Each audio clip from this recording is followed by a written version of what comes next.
राधे राधे भक्तों। एक छिपकली ने बताया है कि जो स्त्री अपने पति को वश में रखती है और जो पति अपनी पत्नी को दासी बनाकर रखता है, उनके साथ क्या होता है। अगर आपके भी घर में छिपकली रहती है तो उन छिपकलियों का और आपका पूर्व जन्म का एक गहरा संबंध है। आखिर वह छिपकलियां आपके घर में क्यों आती है, उनकी कौन सी इच्छाएं होती है, क्यों आपकी पत्नी उन छिपकलियों से डरती है या उनसे इतनी नफरत करती है, इसके पीछे बहुत ही गहरा रहस्य है जो श्री कृष्ण ने देवर्षि नारद को बताया है। इसीलिए आप आज के प्रवचन को अंत तक जरूर सुने। इससे आपको समझ में ए जाएगा कि आपके घर की छिपकलियों का और आपका पूर्व जन्म का कोई संबंध है। तो चलिए बिना देरी किए आपको बताते हैं। एक समय की बात है, देवर्षि नारद ने विनम्र होकर श्री कृष्ण से पूछा, हे माधव, कृपा करके मुझे बताइए कि जो स्त्री अपने पति को वश में करने के लिए तरह तरह के उपाय करती है, उसे अपने कर्मों का कैसा फल मिलता है। पति को वश में रखने वाली स्त्री का क्या होता है यदि पति भी पत्नी को दासी बनाकर रखता है। श्री कृष्ण ने नारद की जिज्ञासा पर मंद स्मित किया और बोले, नारद, तुम्हारा प्रश्न बहुत महत्वपूर्ण है। विवाह जैसे पवित्र बंधन में पति पत्नी एक दूसरे के पूरक होते हैं, किंतु यदि पत्नी अपने अहंकार या मोहवश पति को वश में करने का प्रयास करे तो परिणाम बहुत दुखद हो सकते हैं। यदि पति भी पत्नी को दासी बनाकर रखता है तो उसे भी इसका फल भोगना पड़ता है। इस विषय में एक प्राचीन इतिहास है जो आज मैं तुम्हें सुनाता हूँ, तुम इसे ध्यान से सुनो। जो भी पति पत्नी इस कथा को ध्यान से पूरा सुनते हैं वे सदैव सुखी, सौभाग्यशाली और समृद्ध हो जाते हैं। भगवान श्री कृष्ण नारद को कथा सुनाने लगते हैं। हे देवर्षि, प्राचीन काल की बात है। उस समय रुक्मांगद नाम के एक पराक्रमी और धर्मपरायण राजा राज्य करते थे। राजा रुक्मांगद भगवान विष्णु के अनन्य भक्त थे और सदैव धर्म का पालन करते थे। उनकी पत्नी रानी मोहिनी अत्यंत रूपवती और सद्गुणों से संपन्न थी। राजा और रानी में गहरा प्रेम तथा आदर था। एक दिन राजा रुक्मांगद अपनी प्रिया रानी मोहिनी के साथ विहार करने निकले। उन्होंने मनोरम मंदराचल पर्वत पर घूमने जाने का निश्चय किया। दोनों राजसी अश्व पर सवार होकर पर्वत की ओर चल पड़े। वहां पहुंचकर राजा ने अपने घोड़े की लगाम खोल दी ताकि वह स्वतंत्र होकर हरी घास चर सके और वे दोनों थोड़ी देर पैदल प्राकृतिक सौंदर्य का आनंद लेने लगे। सुरम्य वादियों में वे कुछ समय तक सुकून भरे मन से घूमते रहे। पर्वत की हरी भरी घाटियां, पक्षियों का मधुर कलरव और मंद सुगंध पवन ने उनके हृदय को प्रसन्न कर दिया। समय का भान न रहा और संध्या होने को आई तो राजा रानी ने लौटने का विचार किया। वे उस स्थान की ओर वापस आने लगे जहां उनका घोड़ा चल रहा था। तभी राजा रुक्मांगद ने दूर से देखा कि उनका शक्तिशाली घोड़ा बड़ी बेचैनी से अपने अगले खुरों से जमीन खोद रहा है। घोड़े की टापें वज्र के समान कठोर थी और जोर जोर से भूमि पर चोट कर रही थी। ऐसा प्रतीत हुआ मानो घोड़ा धरती के भीतर कुछ तलाश कर रहा हो या किसी चीज से घबराकर भूमि पर प्रहार कर रहा हो। राजा चिंतित हो उठे और बोले, मोहिनी, देखो तो सही, हमारा अश्व इस तरह धरती क्यों खोद रहा है। अवश्य ही जमीन के नीचे कोई जीव फंसा होगा। रानी मोहिनी ने भी वह दृश्य देखा और घबरा गई। राजा रुक्मांगद तुरंत घोड़े की ओर तेजी से बढ़े और लगाम पकड़कर उसे शांत करने लगे। घोड़ा हिनहिनाकर पृथ्वी को कुरेदना बंद नहीं कर रहा था। राजा और रानी ने पास जाकर नजर डाली तो पाया कि घोड़े के खुर एक जीव को चोट पहुंचा रहे हैं। राजा और रानी के निकट पहुंचने तक घोड़े ने जमीन को काफी कुरेद डाला था। घोड़े के प्रहार से मिट्टी चारों ओर बिखर रही थी। उन्होंने देखा कि धरती की मिट्टी में से एक छोटी सी छिपकली घबराई हुई बाहर निकलने का प्रयास कर रही है। बेचारी छिपकली वहीं किसी बिल में रहती थी और घोड़े की टापों से उसका निवास स्थान उजड़ चुका था। वह जान बचाने को इधर उधर भाग रही थी। अभी वह छिपकली पूरी तरह बाहर निकल भी नहीं पाई थी कि घोड़े के एक तीखे और भारी प्रहार से उसका नन्हा सा शरीर बुरी तरह घायल हो गया। घोड़े के खुर के सीधे आघात से छिपकली लहूलुहान होकर जमीन पर गिर पड़ी और अचेत हो गई। उसका नाजुक शरीर दर्द से फट गया था।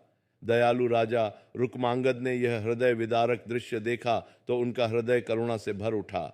एक क्षण पूर्व तक वे प्रसन्न चित्त थे, पर अब उनकी आंखों में उस निरीह प्राणी के लिए दया उमड़ आई। उन्होंने तुरंत घोड़े की लगाम खींचकर उसे रोका और तेजी से घायल छिपकली की ओर बढ़े। राजा ने वृक्ष से कुछ बड़े कोमल पत्ते तोड़े और सावधानी पूर्वक उन पत्तों की सहायता से छिपकली के चोटिल शरीर को घोड़े के खुर के नीचे से उठाया। छिपकली का शरीर निष्प्राण सा लग रहा था और वह मूर्छित अवस्था में थी। रानी मोहिनी भी राजा के साथ वहां पहुंच चुकी थी। राजा रुक्मांगद ने उसे अचेत पद्धी छिपकली को बड़े प्यार से घास फूस बिछी जमीन पर रखा। छिपकली की सांसों की डोर टूटने को थी। उसका नन्हा सा शरीर अभी भी कांप रहा था। वह जीवित तो थी पर तीव्र पीड़ा के कारण बेहोश हो चुकी थी। राजा ने चिंतित होकर रानी से कहा, सुंदरी, तुरंत स्वच्छ और शीतल जल ले आओ। यह नन्ही छिपकली हमारे घोड़े के नीचे दबकर मूर्छित हो गई है। इसे जल्दी जल से सींचना होगा, तभी वह बच पाएगी।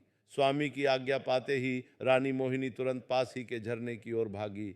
कुछ ही पलों में वे अपने हाथों में शीतल निर्मल जल भरकर लौट आई।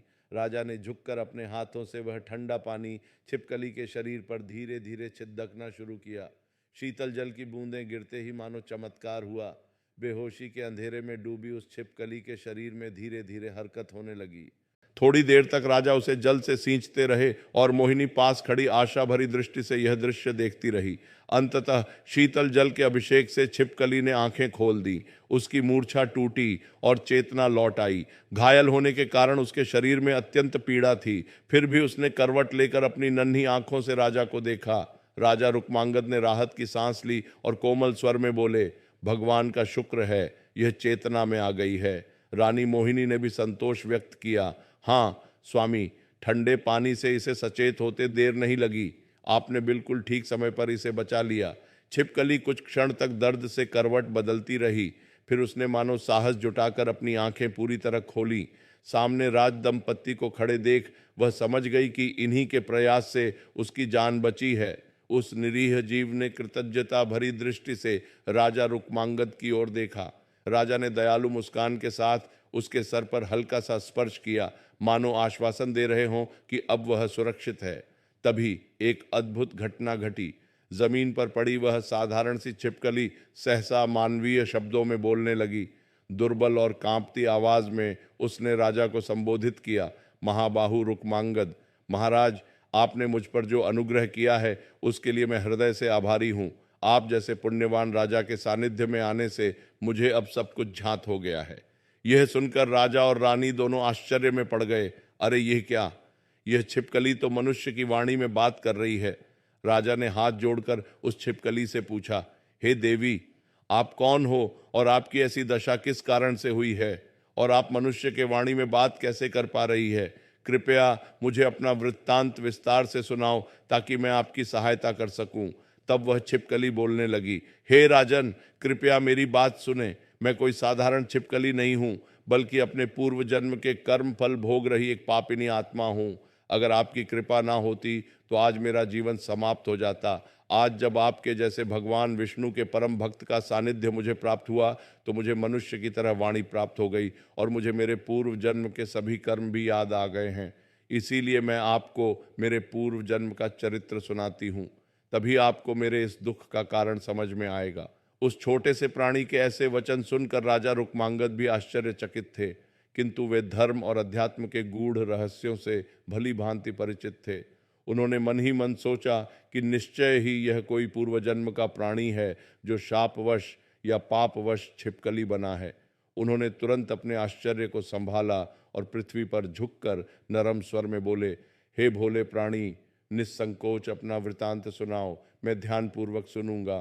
तुम्हारे कष्ट का कारण जानना हमारा कर्तव्य है। तुम निश्चिंत होकर सब बताओ। छिपकली ने कराहते हुए कहना आरंभ किया, महाराज, मेरा पूर्व जन्म का नाम पद्मावती था। मैं एक ब्राह्मण की पत्नी थी और रमणीय शाकल नगर में रहती थी। उस नगर में सुहाने बाग बगीचे और पवित्र मंदिर थे। मेरे पति एक विद्वान ब्राह्मण थे और नगर में उनका सम्मान था। प्रारब्धवश मुझे रूप और यौवन का वरदान मिला था। मैं देखने में सुंदर थी, युवा थी, गृह कार्य निपुणता से करती थी। मैंने मन, वचन और कर्म से अपने पति की सेवा करने में कभी कमी नहीं रखी। फिर भी प्रभु, दुर्भाग्य से मैं अपने स्वामी की प्रिय नहीं बन सकी। मेरे पति न जाने किस कारण मुझसे हमेशा रुष्ट रहते थे। मैं जितना अधिक उन्हें प्रसन्न करने का प्रयास करती, उतना ही वह मुझसे दूर होते गए। वे छोटी छोटी बात पर मुझ पर क्रोध करते और कठोर वचन कहते थे। उनके तीखे शब्द मेरे हृदय को छलनी कर देते थे। मैं रात दिन ये सोचकर रोया करती थी कि ऐसा क्या करूं जिससे मेरे स्वामी का स्नेह मुझे मिले। एक पत्नी के लिए इससे बढ़कर पीड़ा क्या होगी कि उसका पति उससे नफरत करे या दूसरों में आसक्त हो। छिपकली बोलने लगी, जी हाँ राजन, मेरे स्वामी का मन मेरे प्रति नहीं था। संभवतः वे किसी दूसरी स्त्री की ओर आकर्षित थे। उनकी बेरुखी और तिरस्कार से आहत होकर मेरे मन में भी धीरे धीरे क्रोध और प्रतिशोध का भाव घर करने लगा। जिनसे हम प्रेम करते हैं, यदि वे हमें तिरस्कृत करें तो प्रेम का स्थान कभी कभी रोष ले लेता है। मेरे साथ भी ऐसा ही हुआ। मैं अंदर ही अंदर ग्लानि और रोष में जल रही थी। आखिर एक दिन क्रोध और दुख में भरकर मैंने निश्चय किया कि अब अपने पति को किसी भी तरह अपने वश में करके रहूंगी। मैं उन्हें दिखा देना चाहती थी कि मेरी उपेक्षा करना उन्हें महंगा पड़ेगा। मेरे मन में एक दुराव उभर आया था कि चाहे जैसे भी हो, मुझे अपने पति के हृदय पर अधिकार प्राप्त करना है, भले ही उसके लिए किसी भी उपाय का सहारा लेना पड़े। उस समय दुख और क्रोध ने मेरे विवेक पर पर्दा डाल दिया था। मैं अपने कर्तव्य पथ से भटक रही थी। यह मुझे तब समझ नहीं आया। मेरे मन में बस एक ही धुन सवार थी, मुझे अपने पति को वश में करना है, चाहे इसके लिए मुझे किसी तांत्रिक उपाय का ही सहारा क्यों न लेना पड़े। छिपकली रूपी उस स्त्री की आत्मा ने गहरी सांस ली और फिर बोली, महाराज, अपने विक्षुब्ध हृदय की आग लिए मैं समाधान ढूंढने घर से निकली। मैंने सुना था कि हमारे नगर की कुछ अन्य स्त्रियों ने भी अपने जीवन में ऐसे दुहक झेले थे, लेकिन बाद में उन्होंने कुछ उपाय करके अपने पतियों को फिर से वश में कर लिया था। मैंने निश्चय किया कि पहले मैं उन्हीं स्त्रियों से सलाह लूंगी जो अपने पतियों द्वारा त्यागी या सताई गई थीं और जिन्होंने अंततः उन्हें पुनः अपने वश में कर लिया था। मैंने नगर की कुछ बड़ी बूढ़ी स्त्रियों से संपर्क किया जिनकी कीर्ति ऐसी थी कि उन्होंने वशीकरण द्वारा अपने बिछुड़े पतियों को वापस पा लिया था। उन स्त्रियों ने मेरे दुख की गाथा सुनी। वे भी कभी मेरे जैसी ही पीड़ित रही थीं, इसलिए मेरी व्यथा समझ सकती थी। मेरे आंसू और क्रोध से भरे शब्द सुनकर उन्होंने मुझे दिलासा दिया। उनकी आंखों में एक अजीब सी चमक थी, मानो वे कोई गहरा रहस्य जानती हों। उनमें से एक ने मुझसे कहा, बेटी, तेरे पति अवश्य तेरे वश में हो जाएंगे। हमने भी अपने जीवन में यही पीड़ा झेली है और एक उपाय से हमें सफलता मिली। मैंने उत्सुकता से पूछा, माता, कृपया बताइए उस उपाय के बारे में। मैं कोई भी कीमत चुकाने को तैयार हूँ जिससे मेरे पति का हृदय बदल जाए। दूसरी स्त्री बोली, यहाँ हमारे नगर से कुछ दूर एक सिद्ध साध्वी रहती हैं। वे एक सन्यासिनी है। तंत्र मंत्र और औषधियों में उन्हें बद्धी सिद्धि प्राप्त है। हम सबके पतियों को उन्होंने ही अपनी दी हुई औषधि और मंत्रों के प्रताप से वश में कर दिया। तुम्हारे लिए भी वही एक उपाय है। तुम उस सन्यासिनी के पास जाओ, वे तुम पर अवश्य दया करके मदद करेंगी। उन स्त्रियों की बात सुनकर मेरे मन में आशा जगी। मुझे लगा मानो अंधेरे में एक रास्ता मिल गया हो। मैंने तुरंत निर्णय लिया कि मैं उस सन्यासिनी के पास जाऊंगी। उन औरतों ने मुझे सन्यासिनी का ठिकाना समझा दिया। वे नगर के बाहर एक घने वन में एक छोटी कुटिया में रहती थीं। अगले ही दिन प्रातः मैं बिना विलंब किए उस वन की ओर चल पड़ी। कुछ दूर पैदल चलने के बाद मुझे पेड़ों के बीच हवा में धुएं और अगरबत्ती की सुगंध महसूस होने लगी। पास जाने पर एक छोटी सी कुटिया दिखी जिसके अंदर से धुआं उठ रहा था। मेरा हृदय जोर जोर से धड़कने लगा, लेकिन अपने लक्ष्य को ध्यान में रख मैंने हिम्मत जुटाई और भीतर प्रवेश किया। अंदर धुंधलका सा था, अगरबत्ती की महक फैली थी और एक दीपक टिमटिमा रहा था। कोने में राख से ढकी एक धूनी जल रही थी। वहीं एक कृशकाय वृद्ध सन्यासिनी आंखें मूंदे बैठी थी। उनकी जटाजूट बिखरी थी और शरीर पर भस्म लगाए वे बड़ी डरावनी प्रतीत हो रही थी। मेरे कदमों की आहट सुनकर उन्होंने धीरे से आंखें खोलीं। उनकी आंखों की चमक असामान्य थी। मैंने हाथ जोड़कर कांपते स्वर में उन्हें प्रणाम किया और अपना परिचय देते हुए आने का प्रयोजन बताया। ब्लीडिंग विनीत स्वर में मैंने कहा, माताजी, मेरा वैवाहिक जीवन संकट में है। मेरे पति मुझसे घृणा करते हैं और संभवतः किसी अन्य स्त्री में आसक्त हैं। मैं उनके प्रेम के लिए व्याकुल हूँ और उन्हें अपने वश में करना चाहती हूँ।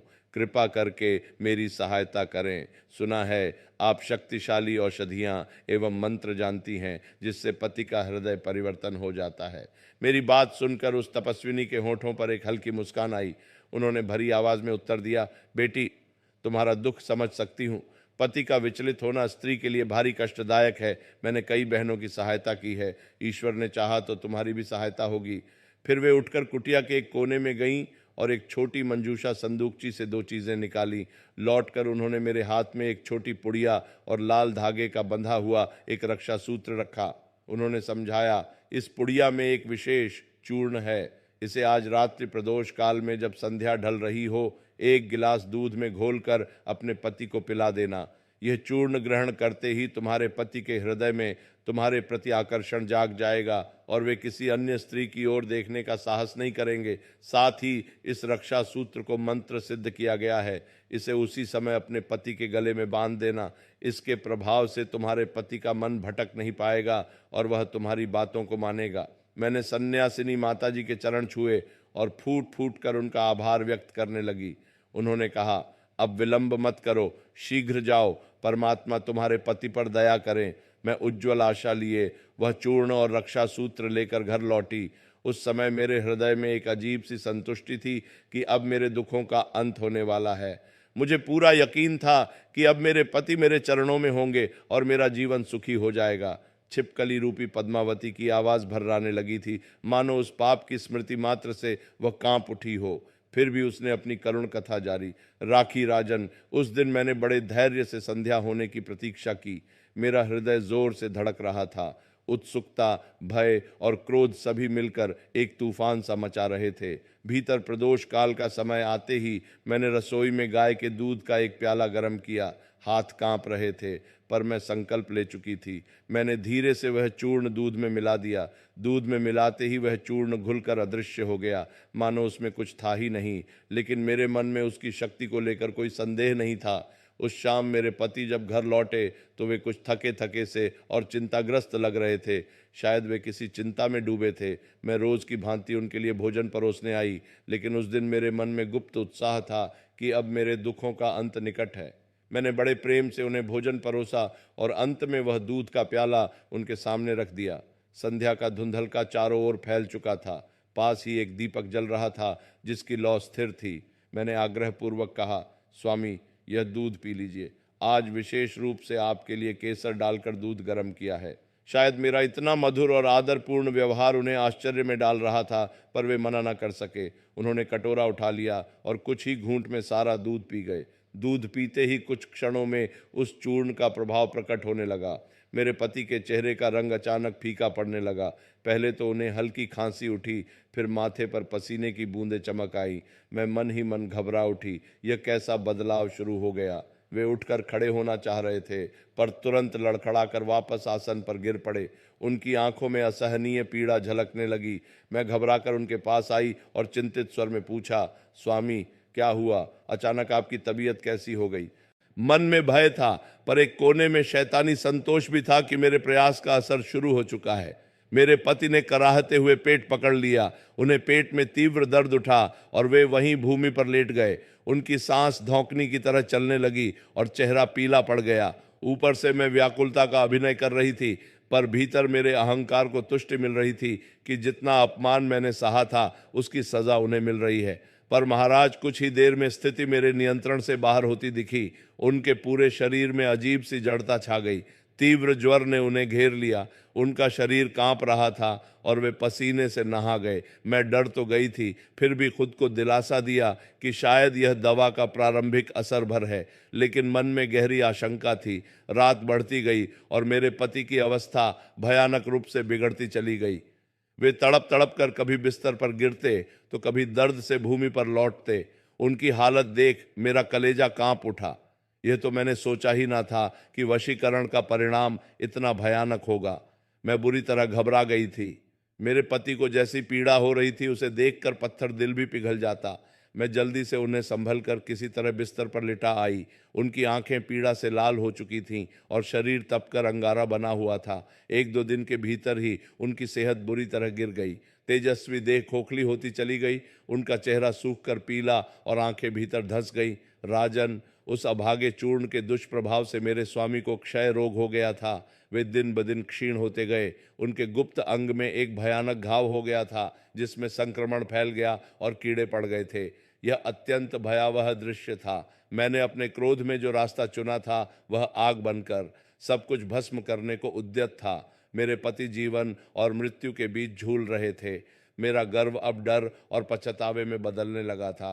मैं मन ही मन भगवान से प्रार्थना करने लगी कि किसी तरह मेरे पति ठीक हो जाए। मुझे अब अपनी भयंकर भूल का एहसास होने लगा था। मेरे पति बिस्तर पर पड़े पड़े निरंतर कराहते और आहें भरते रहते। कभी कभी वे दर्द के मारे चीख उठते और फिर बेबस होकर मुझे पुकारने लगते, सुंदरी, ओ सुंदरी, मुझे बचा लो, मैं तुम्हारा दोषी हूँ। मैंने तुम्हारा दिल दुखाया, लेकिन अब मुझ पर दया करो। मैं तुम्हारा दास हूँ, तुम्हारी शरण में हूँ। अब कभी किसी पराई स्त्री के पास नहीं जाऊंगा, कभी तुम्हें छोड़कर नहीं जाऊंगा। बस मुझे इस पीड़ा से मुक्ति दिला दो। उनकी ऐसी करुण वाणी सुनकर मेरा हृदय फटने लगा। जिन कठोर शब्दों ने कभी मेरे हृदय को छलनी किया था, आज वही मेरे चरणों में पड़कर गिड़गिड़ा रहे थे। मेरे स्वामी मेरे पांव पकड़कर रो रहे थे। वह दृश्य देखकर मेरे अंदर मानो कुछ टूट गया। बदले की आग जाने कब की बुझ चुकी थी। मेरे हठ का स्थान गहरे पछतावे ने ले लिया। मैंने घबराकर सोचा कि मैं ये कैसा अनर्थ कर बैठी। अपने प्रिय पति को इस दशा में देखकर मुझे अपने आप से घृणा होने लगी। उस क्षण मैंने निर्णय लिया कि अब किसी भी कीमत पर मैं अपने पति की जान बचाऊंगा। मैं अपने पाप को सुधारना चाहती थी, यद्यपि बहुत देर हो चुकी थी। पद्मावती रूपी उस छिपकली ने गहरी सांस भरकर आगे कहना शुरू किया। मेरे हृदय में अब पछतावा और भय के सिवा कुछ न था। मेरे पति के करुण क्रंदन ने मेरी आंखें खोल दी थी। मैं तुरंत उठी और भागी भागी फिर उसी तपस्विनी सन्यासिनी के आश्रम पहुंची। मुझे देखते ही वे चौंक गई, क्योंकि मैं बुरी तरह रो रही थी। मैंने हाथ जोड़कर हिचकियां लेते हुए कहा, माता जी, मुझसे भारी भूल हो गई। आपके दिए चूर्ण को पिलाने से मेरे स्वामी पर विपत्ति टूट पड़ी है। वे मृत्यु के कगार पर हैं। कृपा करके अब कोई उपाय बताएं जिससे मेरे पति की रक्षा हो सके। मुझे अपने के पर गहरा पछतावा है। अगर मेरे पति को कुछ हो गया तो मेरा सर्वनाश निश्चित है। तपस्विनी ने मेरी दयनीय दशा देखी। कुछ देर तक वे आंखें मूंद कर शायद मन ही मन प्रार्थना करती रहीं। फिर भीतर से एक छोटी सी कटोरी में किसी औषधि का घोल लेकर आई। उन्होंने कहा, बेटी, भगवान ने चाहा तो इससे तेरे पति का दाह शांत होगा। यह दूसरी औषधि पीते ही तुम्हारे पति स्वस्थ हो जाएंगे। इसे तुरंत जाकर उन्हें पिला दो। मैं सन्यासिनी के चरणों में गिर पड़ी और उनका धन्यवाद करने लगी। वे बोली, अब विलंब मत करो, शीघ्र जाओ। परमात्मा तुम्हारे पति पर दया करें। मैं आशा के अंतिम दीप को सीने में लिए उस औषधि को लेकर घर लौट आई। घर पहुंचकर मैंने औषधि प्याले में घोलकर किसी तरह अपने अर्धमूर्छित पति को पिला दी। जैसे ही वह दवा उनके कंठ से नीचे उतरी, कुछ ही पलों में उसका चमत्कारिक असर दिखाई देने लगा। जो पति कुछ क्षण पूर्व मौत के मुहाने पर थे, वे धीरे धीरे शांत होकर गहरी नींद में सो गए। उनके चेहरे की पीड़ा कुछ कम होती दिखी और श्वास नियमित होने लगी। उस रात वे सुकून से सोते रहे। सुबह होते होते मानो चमत्कार हो गया। मेरे पति पूर्णतः स्वस्थ होकर उठ बैठे। ना तेज ज्वर रहा, ना शरीर का दर्द, ना किसी बीमारी का चिन्ह। उनका रोग जैसे जड़ से मिट गया था। मेरे स्वामी को फिर से हृष्ट पुष्ट देख मेरी आंखों से कृतज्ञता के आंसू बह निकले। मैंने तुरंत ईश्वर को प्रणाम किया और उस सन्यासिनी को मन ही मन धन्यवाद दिया, जिनकी दया और प्रसाद से मेरे जीवन की सबसे बड़ी विपत्ति टल गई। मेरे पति को होश आया तो उन्हें स्वयं यकीन नहीं हुआ कि वे अच्छे हो गए हैं। वे आश्चर्य से अपना शरीर टटोलने लगे और बोले, ये कैसा चमत्कार है। मैं तो निश्चित मृत्यु को प्राप्त हो रहा था, अब बिल्कुल ठीक हूँ। उन्होंने मुझ पर दृष्टि डाली। पिछले कुछ दिनों के कष्ट ने उनके हृदय को पूरी तरह बदल दिया था। वे नरम स्वर में बोले, देवी, शायद तुम्हारी सेवा और तपस्या से भगवान ने मुझे जीवन दान दिया है। मैंने तुम्हारे साथ बहुत अन्याय किया। तुमने मेरी इतनी सेवा की, मुझे माफ कर दो। अब मैं सदा तुम्हारी इच्छा के अनुसार चलूंगा और तुम्हें कभी दुख ना दूंगा। यह कहते हुए मेरे पति की आंखें भी भीग गईं और वे मेरे चरणों में झुकना चाहते थे, पर मैंने झट उन्हें रोक लिया। उस पल मैंने मन ही मन ईश्वर को धन्यवाद दिया कि हमारा दाम्पत्य टूटते टूटते बच गया। मुझे लगा था कि अब हमारा जीवन सुखी हो जाएगा। राजन, मेरे स्वामी सचमुच उस दिन से मेरे वश में हो गए। उनका हृदय मानो पलट गया। अब वे मुझे कटु वचन तो क्या, ऊंची आवाज में कुछ भी ना कहते। वे मेरा कहाँ टाल नहीं पाते थे। मैंने जो चाहा उन्होंने वैसा ही किया, किंतु दुर्भाग्यवश अपने अपराध से मिली यह विजय भी मेरे लिए अंततः श्राप बन गई। पति के पूर्ण रूप से वश में होते ही मेरे मन में अहंकार ने फिर सिर उठाया। वर्षों का दबा रोष और पीड़ा अब सत्ता पाकर उभर आई। जिस पत्नी धर्म को मैं भूल चुकी थी, उसकी मर्यादा मैं और तोड़ने लगी। मैंने अपने पति पर प्रभुत्व जमाना शुरू कर दिया। मैं उन्हें उल्टे आदेश देने लगी जैसे वे कभी मुझे देते थे। अब स्थिति उलट गई थी। पहले जहां मैं संकोचवश अपने पति का नाम नहीं लेती थी, अब मैं उनका नाम लेकर ही पुकारती। मुझे उनकी प्रतिष्ठा या मान का ख्याल न रहा। मैंने उन्हें अपने अधीन सेवक की भांति व्यवहार करना शुरू कर दिया। मैं घर के बहुत से काम उनसे कराने लगी। जो कार्य पहले मैं करती या नौकरों से करवाती, वह सब अब मैं अपने पति से कहकर करवाती थी। वे चुपचाप मेरा कहा मानते जाते, यहाँ तक कि जो स्त्री पहले अपने पति को भोजन कराने के बाद ही स्वयं खाती थी, वह मैं ही थी। पर अब मैं जानबूझकर उनके पहले ही भोजन कर लेती। अपने पति की आज्ञा या इच्छा का तो प्रश्न ही नहीं था। अब घर में वही होता जो मैं चाहती थी। अगर कभी मेरे पति मुझे किसी बात के लिए टोकते भी तो मैं सुनकर अनसुना कर देती थी और उन्हीं पर रोब जमाती थी। महाराज, उस समय मुझे लगा था कि मैंने अपने जीवन की सबसे बड़ी लड़ाई जीत ली है। मेरे पति अब सदा के लिए मेरे वश में थे और मैं जैसा कहती वैसा ही होता। एक पल को मुझे लगा कि अब मैं संसार की सबसे सुखी स्त्री हूँ, लेकिन मनुष्य अपने कर्मों से कब तक भाग सकता है। मेरे पाप ने मेरा पीछा नहीं छोड़ा। कुछ समय बीता और विधि का विधान सामने आया। मेरी मृत्यु का समय आ पहुंचा। मैं अधिक दिनों तक जीवित ना रही। एक दिन इस नाशवान देह को छोड़कर मैं मर गई। मेरे प्राण निकलते ही मेरे सामने यमदूत आ खड़े हुए। उनके भयानक रूप को देखकर मेरी आत्मा कांप उठी। वे काले भुजंगाकृति वाले यमदूत मुझे बेड़ियां डालकर घसीटते हुए यमराज की सभा की ओर ले चले। स्वर्गलोक का द्वार तो क्या, मैंने यमपुरी के भयानक मार्ग में ही अपने को पाया। मेरे मन में गहरा भय और पश्चाताप था, पर अब सब देर हो चुकी थी। यमराज के दरबार में मेरे कर्मों का न्याय होना था। यमराज, जो अपने न्याय के लिए प्रसिद्ध हैं, सिंहासन पर विराजमान थे। कम कांपती आत्मा के साथ मुझे उनके सामने लाकर खड़ा कर दिया गया। मेरे पापों का लेखा जोखा पढ़कर यमराज क्रोधित हो उठे। उन्होंने भयंकर स्वर में निर्णय सुनाया। इसने अपने पति पर वशीकरण कर घोर पाप किया है। इसे नरक में तपते तांबे के कड़ाह में डालकर युगों तक जलाया जाए। यमराज का आदेश मिलते ही यमदूत मुझे घसीटकर उस नरक के कड़ाह के पास ले गए जहां तपता हुआ तांबा खौल रहा था। मैं चीख चीख कर क्षमा की भीख मांगने लगी, लेकिन वहां मेरी सुनवाई करने वाला कोई न था। अगले ही पल उन यमदूतों ने मुझे उठाकर उस खौलते तांबे के विशाल भगोने में फेंक दिया। राजन, वह यातना असहनीय थी। जैसे ही मेरा सूक्ष्म शरीर खौलते तांबे में गिरा, मैं चीख मारकर तड़प उठी। अब लगता था जैसे असंख्य बिच्छू एक साथ डंक मार रहे हों, जैसे शरीर में आग के करोड़ों तीर चुभ रहे हों।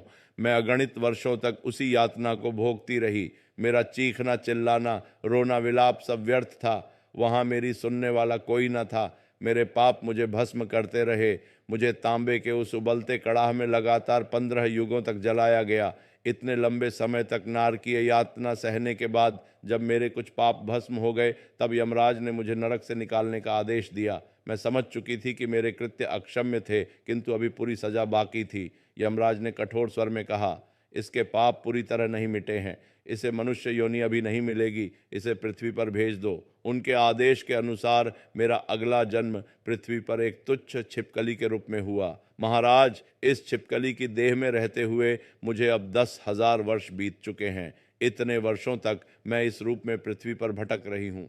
कहीं किसी पुराने खंडहर में, तो कभी किसी पेड़ की खो में, तो कभी लोगों के घरों की अंधेरी दरारों में छिपकर मैंने दिन काटे हैं। इस तुच्छ देह के साथ जीवन अत्यंत दुखमय है। ना ठीक से अन्न, ना जल, बस कीड़े मकोड़े खाकर जीवित रही। निरंतर 10,000 वर्षों का यह लंबा समय मैंने अपने पापों पर पछताते हुए और ईश्वर से क्षमा की भीख मांगते हुए बिताया है। हर दिन मैंने आस लगा कर रखी कि कब मेरा यह श्रापित जीवन समाप्त होगा और मुझे मुक्ति मिलेगी। न जाने कितनी बार प्रार्थना की कि कोई महापुरुष मुझ में पर दया करे और मेरा उद्धार कर दे। इतना कहकर उस छिपकली रूपी स्त्री ने राजा की ओर देखते हुए अपना निष्कर्ष और विनती प्रकट की। भोपाल, यह था मेरे पाप का प्रसंग। मेरी कथा सभी स्त्रियों के लिए एक चेतावनी है। यदि कोई दूसरी युवती भी अपने पति को वश में करने का दुस्साहस करती है, चाहे वह वशीकरण मंत्र द्वारा हो या पति का अपमान करके हो, तो उसके सारे पुण्य नष्ट हो जाते हैं। ऐसी दुराचारिणी स्त्री को भी मेरे समान ही कठोर दंड मिलता है। उसे मरने के बाद तपते तांबे के बड़े कड़ाहों में जलाया जाता है और असहनीय यंत्रणाएं झेलनी पड़ती हैं। महाराज रुकमांगद, आज मैं बड़ी आशा लेकर आपकी शरण में आई हूँ। आप परम धर्मात्मा हैं। यदि आप मुझ पर कृपा ना करेंगे तो मेरा उद्धार असंभव है। मैं फिर से पाप के कुएं में गिर जाऊंगी। कृपया मुझ पर दया करें। हे महिपाल, आपने स्वयं वह पुण्य संचय किया है। आप तो इस पृथ्वी पर धर्म के साक्षात स्वरूप हैं और आपने अपने सत्कर्मों द्वारा यमराज के मार्ग को भी विध्वंस कर रखा है। अब दया करके उस पुण्य में से थोड़ा अंश मुझे दान कर दीजिए, ताकि मैं इस घोर छिपकली की योनि से छुटकारा पा जाऊं। आपके चरणों में पड़ी यह दुखिया आपसे जीवन की भीख मांग रही है। मेरे स्वामी तो पिछले जन्म में मुझसे रुष्ट थे, पर अब आप जैसे दयालु स्वामी का मुझे सहारा मिला है। कृपा करके मुझे इस नारकीय दुर्दशा से मुक्त कीजिए, हे नारद। यह कहकर छिपकली रूपी स्त्री राजा के चरणों के निकट आकर बिलख बिलख कर रोने लगी। उसकी आवाज, आंसुओं और दर्द भरी विनती ने वहां का वातावरण अत्यंत मार्मिक कर दिया। राजा रुक्मांगद और रानी मोहिनी ने उसकी पुकार सुनी। कुछ देर तक वहां स्तब्धता छाई रही। केवल उस स्त्री के सिसकने और झींगुरों की आवाज पर्वत की निस्तब्धता में सुनाई दे रही थी। छिपकली द्वारा सुनाई गई इस हृदय विदारक कथा को राजा रुक्मांगद और रानी मोहिनी ने बड़े ध्यान से सुना। कथा समाप्त होते होते रानी मोहिनी के मुख पर एक अजीब सी गंभीरता छा गई थी। उन्होंने उस रोती हुई छिपकली की ओर देखा, फिर राजा की ओर देखते हुए कहा, स्वामी, मनुष्य अपने ही किए हुए कर्मों का सुख दुख रूपी फल भोगता है। इस स्त्री ने अपने पति के प्रति दुष्ट भाव रखकर छल और तंत्र का सहारा लिया। परिणाम स्वरूप यह नरक भोग रही है। इसमें आश्चर्य कैसा, इसे तो अपने कर्मों का दंड मिला है। मुझे लगता है इस पापिनी से दूर रहना ही उचित है। रानी के वचन सुनकर राजा रुक्मांगद गंभीर स्वर में बोले, मोहिनी, तुम्हारे मुख से ऐसी निर्मम बातें शोभा नहीं देती। सुमुखी सज्जन और साधु पुरुषों का आचरण ऐसा नहीं होता। सच्चे धर्मात्मा वही हैं जो दूसरों के कष्ट को अपना कष्ट समझते हैं और यथाशक्ति उसका निवारण करते हैं। जो पापी और निर्दयी होते हैं वही केवल अपने सुख की चिंता करते हैं। फिर हम क्यों ना इस दुखी नारी की सहायता करें। यह अपने पाप का फल भोग रही है, पर क्या हम अपने पुण्य से इसे उबार नहीं सकते? यदि ईश्वर ने हमें शक्ति दी है तो उसका उपयोग किसी का कल्याण करने में ही होना चाहिए। सुंदरी मोहिनी, मैं निश्चय कर चुका हूं, मैं इस दुखी छिपकली को अपने पुण्यों का अंश देकर अवश्य उसका उद्धार करूंगा। ठीक उसी प्रकार जैसे प्राचीन काल में राजा ययाति का उद्धार उनके पुण्यशाली पुत्रों ने अपने पुण्य देकर किया था। यह मेरा सौभाग्य होगा कि ईश्वर ने मुझे किसी प्राणी के उद्धार का माध्यम बनाया। राजा रुक्मांगद ने यह कहकर आंखें मूंद लीं और मन ही मन भगवान विष्णु का स्मरण करते हुए अपनी बाहें आगे फैला दी। उन्होंने दया और वात्सल्य से कांपते स्वर में आशीर्वाद दिया, हे परमात्मा, मेरे द्वारा संपादित व्रत और अन्य जितने भी शुभ कर्मों का पुण्य हो वह सब इस पीड़ित स्त्री को अर्पित करता हूँ। मेरे पुण्य के प्रकाश से इसके पाप अंधकार दूर हों। विष्णु भगवान इस पर कृपा करें। राजा के इन वचनों के साथ ही एक अद्भुत चमत्कार हुआ। राजा रुक्मांगद के मुखमंडल से तेजस्वी प्रकाश निकलकर उस छिपकली के शरीर पर पड़ने लगा, मानो उनके पुण्यों की दिव्य आभा उस निरीह प्राणी को आलोकित कर रही हो। कुछ ही क्षणों में वह प्रकाश प्रखर होता गया और छिपकली का क्षत विक्षत छोटा शरीर उसमें लुप्त सा होने लगा।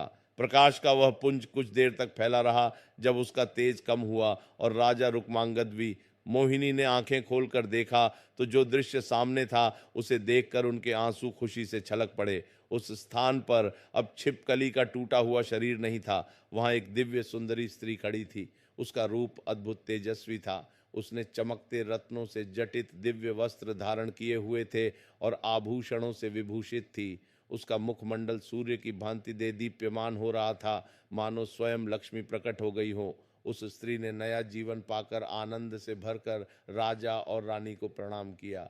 उसकी आंखों में कृतज्ञता के आंसू थे, पर चेहरे पर असीम शांति और प्रसन्नता। उसने विनम्र स्वर में कहा, हे राजन, आपने मुझ पर अपरंपार कृपा की है। आपका यह उपकार मैं कभी नहीं भूलूंगी। परमात्मा आपको चिरायु और अपार यश प्रदान करें। इतना कहकर वह दिव्य स्त्री हाथ जोड़कर आकाश की ओर देखने लगी। उसी क्षण आकाश मार्ग से देवालय के समान एक दिव्य विमान नीचे उतरता दिखाई दिया। राजा रुक्मांगद से आज्ञा लेकर वह स्त्री उसे दिव्य विमान पर आरूढ़ हो गई। अगले ही पल देवताओं के मधुर गान के बीच वह विमान आकाश की ओर उड़ चला और वह स्त्री वैष्णवों के परम धाम वैकुंठ को जाती हुई दृष्टि से ओझल हो गई। इस प्रकार राजा रुक्मांगद ने अपने त्याग और धर्म पालन से एक पीड़िता का उद्धार किया। इसके बाद राजा और रानी अपने घोड़े पर सवार होकर शांत मन से अपने राज्य की ओर लौट चले। श्री कृष्ण ने कथा समाप्त कर विराम लिया। नारद मुनि की आंखों में भी भाव विह्वलता झलक रही थी। उन्होंने विनम्रता से हाथ जोड़कर कहा, हे प्रभु, आपकी इस कथा ने मेरा हृदय खोल दिया। सचमुच जो स्त्री पति को वश में करने का पाप करती है, उसका अंत ऐसा ही दुखद होता है। यह कथा हर स्त्री पुरुष के लिए एक शिक्षा है कि दाम्पत्य जीवन में प्रेम, विश्वास और धर्म का पालन ही सर्वश्रेष्ठ मार्ग है। प्रिय मित्रों, इस कथा से हमें यह शिक्षा मिलती है कि पति पत्नी के संबंध में परस्पर आदर, विश्वास और धर्म पालन परम आवश्यक है। विशेषतः पत्नी द्वारा पति को छल, जादू या अनुचित रीति से वश में करने का प्रयास घोर विनाशकारी सिद्ध होता है। पति को परमेश्वर समान मानकर उसकी सेवा और सम्मान करना ही स्त्री का परम धर्म बताया गया है। जो स्त्री अपने पति के प्रति कपट या अहंकार का मार्ग अपनाती है, उसे जीवन में कभी सुख की प्राप्ति नहीं होती और उसे अपने कर्मों का कठोर फल भोगना पड़ता है।